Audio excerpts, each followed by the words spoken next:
What is going on, warriors and farmers of Tamaris? Welcome to Multi-Cavalry Endgame Guide, giving you guys tips and tricks based on 2 years experience playing Call of Dragons.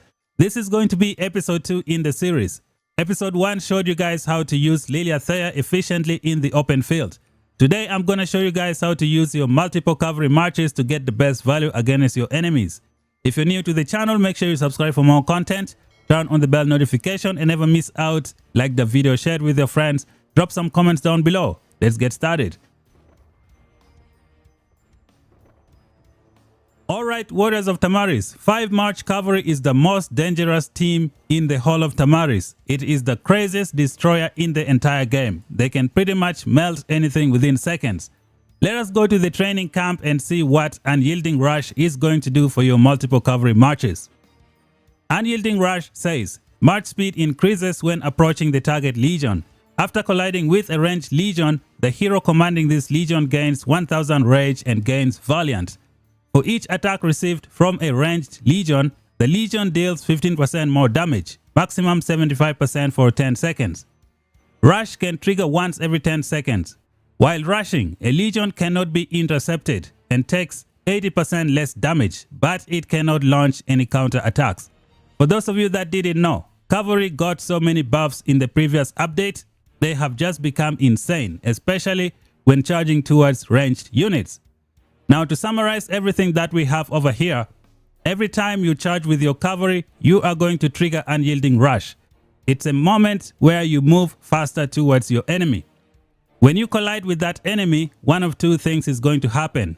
If that enemy is a melee unit, you are not going to get 1000 rage. You are going to fight the hard way. You have to generate rage just like everybody else. When you hit someone and then that someone happened to be a ranged unit, you're going to get 1000 rage instantly and you're going to completely annihilate them from the map. When you bring 5 March Cavalry, all of them getting 1000 rage instantly, that is going to be instant destruction. In the game of Call of Dragons, the game developers have decided to give melee legions some kind of advantage when they fight their enemy because of their short range. The devs have given them this thing known as surrounded damage bonus dealt. When you use melee legions, you are going to get surrounded damage bonus dealt based on the number of melee legions that you have. So let's see how much extra damage you can get by using melee legions. When you have 2 melee legions attacking one enemy, you're going to get 2% surrounded damage bonus dealt for each one of these marches. It means all of their attacks is going to be amplified by 2%. When you have 3 melee legions, you're going to get 5% surrounded damage bonus dealt for each one. When you have 4 melee legions, you're going to get 10% surrounded damage bonus dealt for each one. And when you have 5 melee legion, you are going to get the maximum 15% surrounded damage bonus dealt for each one. It makes cavalry so insane when they attack someone. And when you go towards a ranged unit with the Unyielding Rush, and you trigger your surrounded damage bonus dealt, your enemy is going to die within seconds. And today I'm going to show you guys how to get the best value out of your multiple cavalry marches. Alright, warriors of Tamaris, with all of that out of the way, let me show you guys the presets that I like for multiple cavalry marches. This preset have been built based on 2 years experience playing Call of Dragons. So the first one that I like to use is right here. It is 4 cavalry marches and 1 infantry. This infantry march is going to do so much for you. Skogul is just crazy with her berserker charge. And the next one that I like to use is the 5 March Cavalry that you see right here. This one has 5 excellent artifacts that can go off at once and just give you a lot of damage. As most of you already know, the game developers have added merits for artifacts. So this is going to be very, very good. Another variation of this lineup is right here. The change is on the 5th slot. I'm going to explain that in a little bit. So let us start off with the 4 March Cavalry and the 1 Infantry. This, ladies and gentlemen, is the multiple cavalry lineup that I like to use. This is what I think is probably the best setup that you can get for your multiple cavalry marches in the game. First of all, you're going to have 1 Infantry. It's going to give you room to bring out your marches more times, because if you have 5 March Cavalry, they will all die fast and you might not be able to heal all of them. Therefore, having 1 infantry is awesome. Now this infantry is going to do so much for you in the field. Let us click on Skogul and see what you're going to get from her. Now Skogul has a lot of march speed, which is going to help this march. And she has this skill known as the guerrilla tactics. While in the field, Legion gains 60% march speed every time they berserker charge. So this berserker charge is kind of like the unyielding rush for the cavalry. But the good thing is this charge is going to be amplified by 60%, which means your Skogul is going to be the first one to hit all of the enemy and absorb all the damage. So this is going to be very, very good. And the good thing is she has double counter attack. So when enemies are attacking her, she's going to be doing some insane damage. Now let us take a look at the 4 other lineups that we have over here. This is what I think is probably the best setup for the multiple cavalry in the game, for the end game. I'm going to explain each one and show you guys how it's going to work effectively. Alright, Warriors of Tamaris, let us get on with the good stuff. The first pairing on the roster is going to be Ferondil primary and Mogro as the deputy. As you can see here, Ferondil has this cowardice, make the enemy miss 3 normal attacks. And then Mogro is going to come in and then spread that cowardice to 2 nearby legions. Now you have 3 legions missing their normal attack against you. It is just awesome. On top of that, Mogro can do damage, hero skill damage to 3 targets, which is just great. Ferondil has this plus 40% attack, which is going to help you. It is pretty cool. When it comes to artifact, you're going to go with the Fang of the Ashkari. It's going to give you a nice defense. This pairing is going to lack some kind of defense. Another good thing is the developers have added the artifact merits. So this is going to be super cool for you against your enemies. When it comes to war pets, you are going to go with the Berserker Frederick. And on your Berserker Frederick, you're going to need the fierce attack. You're going to need intense fierce attack. You're going to need the blood roar. You're going to need the angry roar. And on top of that, you can add fatal bite over here. Now here I have this interruption to help you get the maximum number of stacks for arrogance and do as much damage as possible.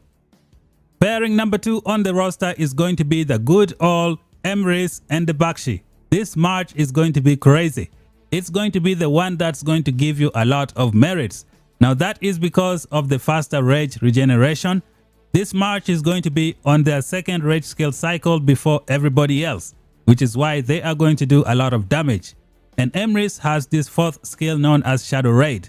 The second part says, deals 15% more skill damage when attacking targets that have been surrounded. So when you have multiple cavalry marches, the second part of this skill comes to life. Now they have crazy rage skill, which is just insane. The one thing that is so good about this pairing is that they have the highest attack boost in the entire Call of Dragons. Now Emrys is going to give you 30% physical attack from here. And then Bakshi is going to give you another 20% physical attack, making it 50%. Bakshi also has another 30% physical attack here, making it 80% physical attack. And then when you go to the artifact, the Spring Blade, you can get another 30% attack bonus from here. That is 110% attack. In addition to that, you have another 62% attack from here, making it 172% attack. I think this is the highest combination that I have seen in the game as of right now. Now this is the Spring Blade artifact that you're going to use. It does so much damage to the enemy. Your artifact merits are going to be insane. When it comes to the war pet, you're going to use the Golden Rock. This is the pet that you use for this pairing. On your Golden Rock, you're going to need fierce attack. You're going to need intense fierce attack. You will need angry roar. You're going to have blood roar. You're going to have fatal bite. And if you happen to get 8 skill slots, you can add some 2 other good skills. Be sure to check out some of my war pet guides to get the best value. Moving on to pairing number 3. This is going to be a little bit surprising for a lot of people. You're probably wondering why I have Theodore as the deputy. Now that is because if I put Danfel as the primary, I can take advantage of the march speed from the PvP talent tree and the tank talent tree. So there is lots of march speed over here. Another reason why this guy is the primary is because of Theodore's coup de grace skill. Now if you get 3 debuff stacks, you're gonna get up to 60% hero skill damage dealt. Well, guess what? Danfell is going to achieve that for you. So Danfell rage skill doesn't have anything, but every time he does his rage skill, he is going to trigger this ability. This ability has 2 debuffs in one. So you get debilitated and you get a march speed slow. This is going to give you 2 stacks for triggering this coup de grace. And then when Theodore trigger his rage skill, he also has a bruise. Now you have 3 stacks to help you get the maximum damage from coup de grace. This is the reason you use these 2 pairings. They are insane. They work well together. Danfell is going to give you a shield and is going to make it so that you get some range damage taken resistance, which is pretty good. And from here, you're going to do 20% more damage to the target that you are hitting. This is insane. Now, Theodore has a lot of defense over here, which is going to help. You can click on this. Yep, you're going to get some defense and some march speed. It is very good for this pairing. Now, this pairing is kind of going to be the catalyst in the lineup. You can use so many artifacts with this pairing. Right now, I have the Kingslayer to do some damage. Now, if you want to be tricky, you can put this artifact here to blink and block people. This pairing has some march speed reduction, so this is going to work great. You can put other infantry artifact here as well. Now, if you want to be tricky, for example, we have this artifact, Greymar's Warhammer. You're going to go in and you're going to stun all of your enemies for 4 seconds, giving you free hits. This can be crucial against range units. You can use that if you want. You can also try this one, the Shield of Sturdiness. It's going to give you extra hero skill damage because of the Danfell shield. You're going to do additional hero skill damage to your enemy, which is going to be super awesome. For me right now, I am using it with the Kingslayer. And in terms of the war pet, I am rocking the Blade Manticore with these skills over here. Pretty much the standard skills that you need on any cavalry pet. Moving on to pairing number 4, we have Tobin and Urag. Again, I have Tobin as the primary because of the march speed synchronization. The artifact that I'm using is this one over here. It does a lot of damage and you also have some Legion defense, which is pretty good. This pairing has some crazy rage skill damage. Urag can do hero skill damage to 3 targets. It is awesome. As you can see here, I only have Tobin at 5111. It's good enough. It's been working well for me. Now, when you're building your multiple cavalry marches, you are going to need a lot of march speed. My cavalry marches are moving at between 53 and 55% march speed. Excellent at catching up with enemies and doing a lot of damage. When it comes to the war pet, I am using this infantry war pet because it has the advanced Moonrage. It's going to do so much damage to the enemy.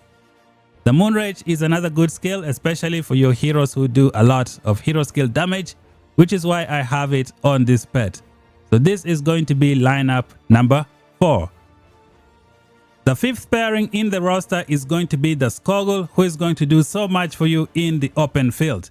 Now, one of the most important skills from here is going to be the guerrilla tactics. While in the field, Legion gains 60% march speed every time they berserker charge. You're going to move fast. You're going to be the first one to hit the enemy. You're going to let them take double counter attack, which is just super cool. You can also block other heroes with this pairing. It's pretty good. You have the double counter attack, which is nice. You use Nika as a deputy. She has 10% march speed to help your cavalry with the movement speed. And then we have the Springbird Feather artifact. This artifact is going to make sure your infantry moves at the same speed as your cavalry. Now, another good thing with this artifact is that you can trigger it the moment when you try to get away from your enemies. Now, there are so many heroes in the game who can put a speed debuff on you. When you have this artifact, you can trigger this artifact to remove all of the speed debuffs from your legions and just run away as fast as possible. So this is going to be a good pairing to have. When it comes to the war pet, I wouldn't use the Bruin Bear. I would use something else. I built a new war pet for my multiple cavalry. You can use the Shadow Manticore. That's going to give you instant damage right away. The Bruin Bear requires for you to be attacked. Sometimes your infantry is not going to be attacked in the multiple cavalry marches. So you're going to use this one instead to get some damage. You can also use the Blade Manticore. It's going to be good I wouldn't use this one because it requires a lot of rage skill. You do not get that with this pairing. So this is going to be cavalry setup number 1. It has been one of the best setups for my account. It did so much damage for me. We are going to move on to preset number 2. Now this one is going to be composed of 5 March cavalry in the open field. The only change that we made here is in the slot number 5. Now we have Alistair and Nika. These two are going to work well together. So Alistair has the ability to bring 30% hero skill damage, which is going to be used by Nika rage skill of 1500 damage factor. And on top of that, when the enemy drops to below 50% HP, Nika is going to do 500 hero skill damage, which is going to be boosted by this synergy right here of plus 30%. Now these two pairings are going to work well against your enemies. When it comes to the artifacts, this is what I am using, the Solan's Blade. It's got march speed and it got unit attack. It also does damage to 2 legions with the artifact skill, so you're gonna get some artifact merit. Now when it comes to the warped, I decided to build a project here in Call of Dragons where I have these 2 skills together maxed out. Now this is gonna help my legions do a lot of crit rates, especially when they do hero skill.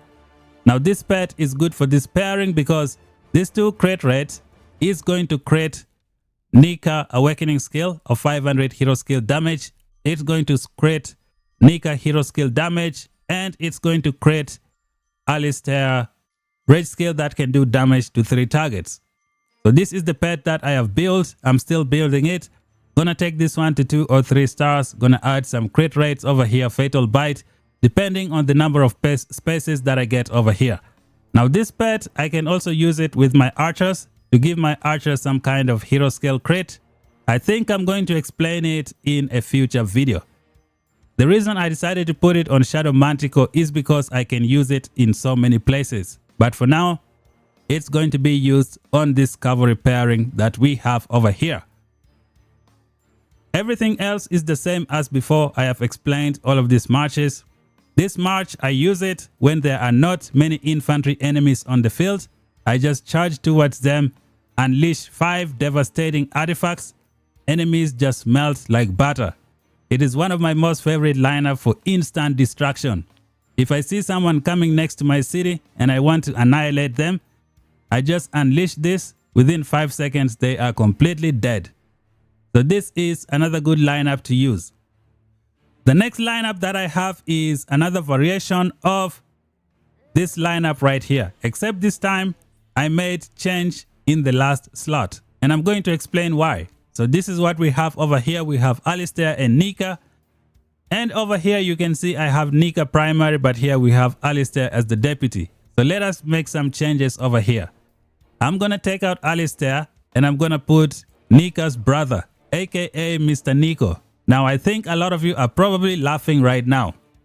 Well, you shouldn't be. Let me explain why.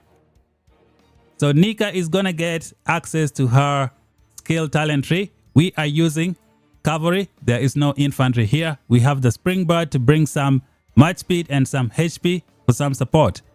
Now the warped that I'm using is this hero skill warped that I have over here. You have some 2 crit rates.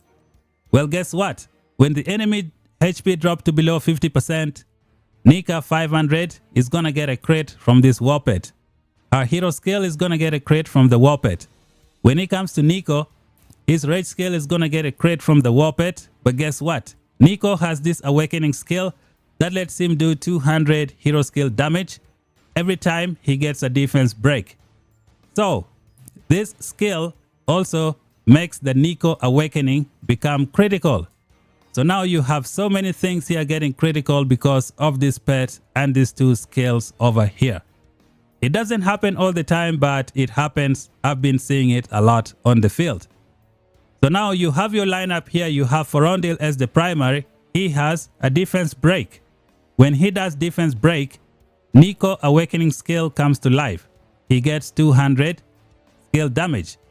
So anytime you put a defense break on your enemies, your Nico is going to get some 200 hero skill damage. So this is another lineup that you can try and use.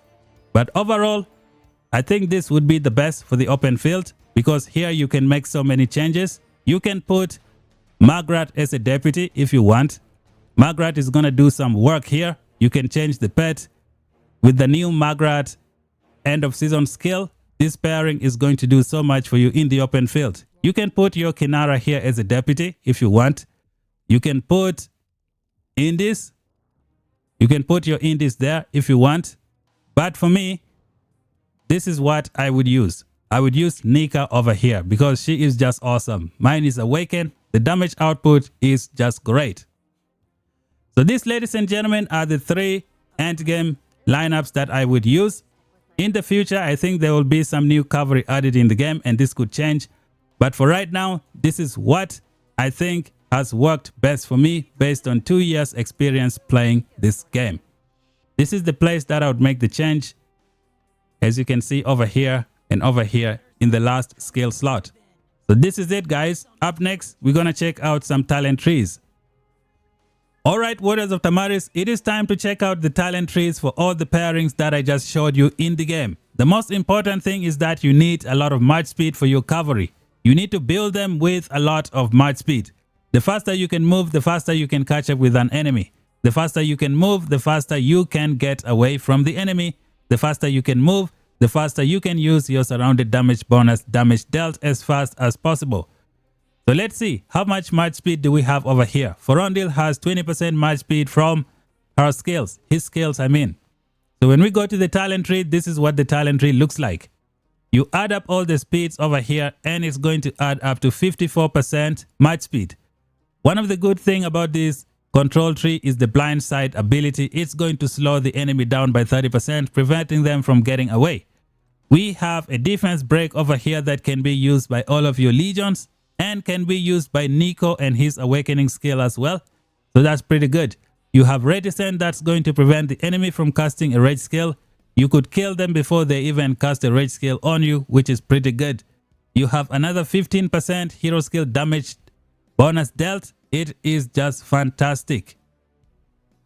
We're going to move on to the second hero in the roster. We had Emrys as the primary and this is what the talent tree looks like. Emrys has 8% march speed that I got from here. Make sure you pay attention to this. You can make it 10%. So we're going to go to the talent. This is what the talent tree looks like. This is everything that I have picked. The march speed is 54%, same as the Forondil. So this is what the talent tree looks like for Mr. Emrys. I got 1 point. I think I'm going to put it somewhere. I'm still deciding. Let us go to the next talent tree, which is Mr. Danfell as the primary. I did not put Theodore as the primary because he doesn't have a lot of speed on his skill talent tree. So we go to the Danfell talent and this is what it looks like. You get march speed here, you get 10, you get 10, you get another 10 from here, you get another 10 from here. You should pay attention to this node right here, Shield of Stability. When your legion gains 1% more defense and takes 1% less damage, but their march speed is reduced by 2%. So you're going to get a negative 2% from here. You need to factor that into the equation if you're adding your march speed together. So this is the talent tree for Danfell. Let us check out the next pair in the roster. We had Urag as the primary and this is the talent tree for the Urag. Again, march speed synchronization to either between 53 and 55%. Depending on how much you can get from the talent tree. And again, don't forget you have a negative 2% march speed from here. So you add everything up. This is what the talent tree looks like. Your main focus should be march speed. The faster you can move, the faster you can catch up with the enemy, the faster you can destroy them and make them suffer. And then the next one we had Alistair as the primary, also supported by this Legion march speed of plus 18%. So we're going to go to his talent tree and show you guys what it looks like. I went all the way to the end in the tank tree and we also got some perfect ferocity over here. And again, don't forget you have minus 2% here that you need to factor into the equation. So you add up all the speeds, you should get probably 54 or 55. I forgot about this one. So that's pretty much it. And then we had the lineup with Skogul as the primary. Let me show you guys the talent tree. You're also going to use this artifact. You get 37% march speed from here. You go to the talent tree and you pick up any march speed for your infantry. This is what it looks like. I picked up every single march speed I could get from here. My cavalry moved together at 54% march speed. This march keeps up with my cavalry. Even though it's infantry, it's super cool. These 2 points, I'm gonna put them somewhere else. Now the last lineup that I had was Nika as the primary with the springbird feather as well. So this is what the talent tree looks like for this Nika build. So I got this march speed. I got this one over here, and then the rest I got it from the springbird feather. Probably 54 or 55% march speed. You go all the way in the hero skill tree, all the way up to the end. This pairing is going to be doing a lot of hero skill damage, especially the one with Nika and Nico. Let me show you guys right here. Multi-create. Preset number 4. I had Nico here as the deputy. So that's gonna work well, especially with the skill tree and this warpet with these 2 hero skill crate items. It's going to work pretty okay. So this is another lineup that you can use. So these are all the talent trees and everything that you need to know about these matches. Now let me send them back to the city. You probably gonna ask me this question right now, so let me see if I can answer it for all of you. So we're gonna hit deploy, multi-create. Let me bring march number 2 right here. You're probably wondering why I don't have this skill tree commanders as the primary. That is because it is not easy to get a good march speed for them. That is the main reason I have done this. And I think the way I have built them with the march speed, it is awesome. It has worked well for me over the last couple of years. So this is what I would suggest. Next topic of the video is going to show you guys how to swarm range rallies in the open field. I'm going to show you guys some simple tips and tricks that you can use. So when you see a ranged rally and you want to kill it, you just charge towards that ranged rally with the unyielding rush. Let's see. You're going to hit it with your rage skill, your warped artifact and everything. When your deputy casts their rage skill, you're going to back out. Make sure you move away because you don't want to generate rage through your normal attack, especially for a rally that has a lot of legions.